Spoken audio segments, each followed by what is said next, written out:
So often she fantasizes about fraying the acute rows of blonde hair covering the mandibular region of Aramis II, a robot constructed from the corroded parts of an antique salon hairdryer. It's Derek's last finished project, or latest, I should say.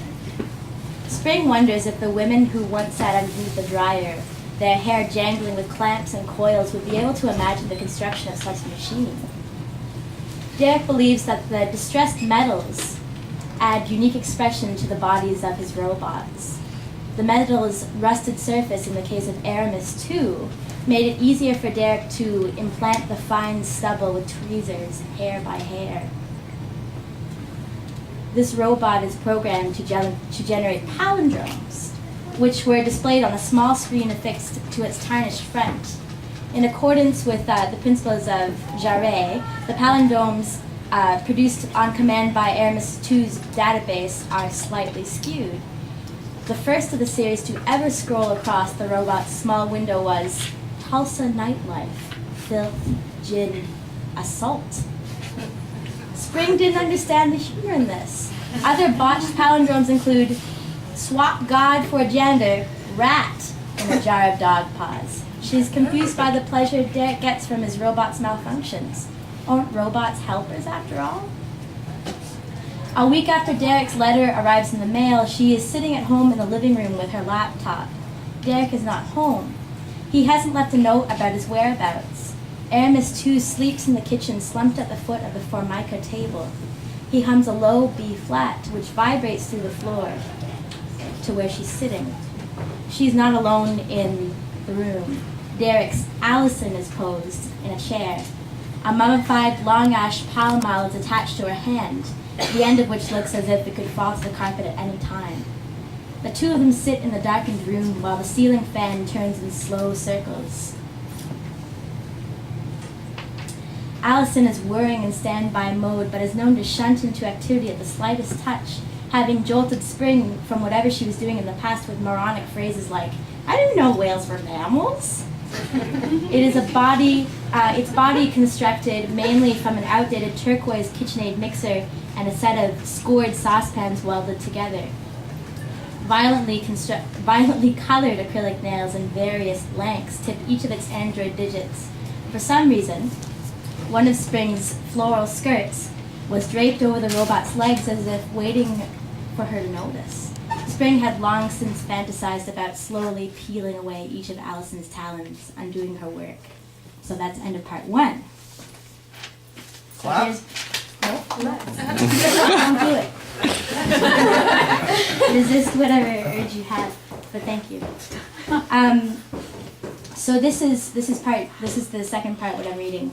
The story takes, or I think at this point that it's going to take a turn, when Derek shows Spring this robot that he's constructing in her likeness, and she's bitter about this for a variety of reasons.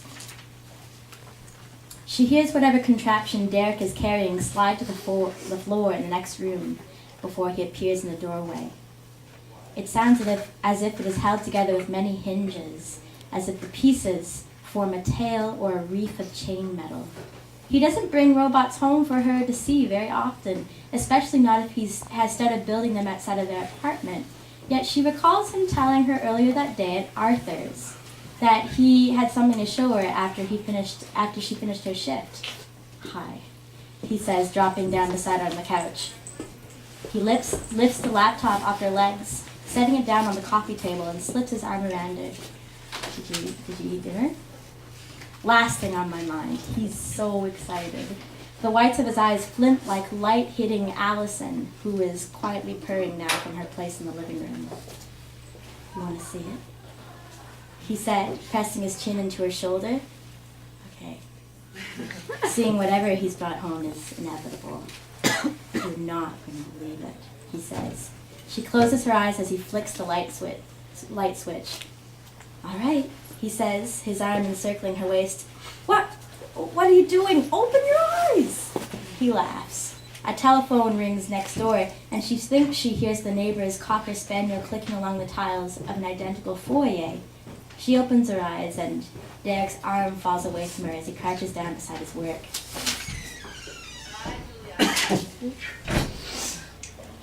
What she notices first is its smallness. The abdomen and the thorax of his robot are constructed out of twin Erlenmeyer flasks, perhaps discarded by a lab due to their scorched bottoms, arranged neck to neck to form an hourglass.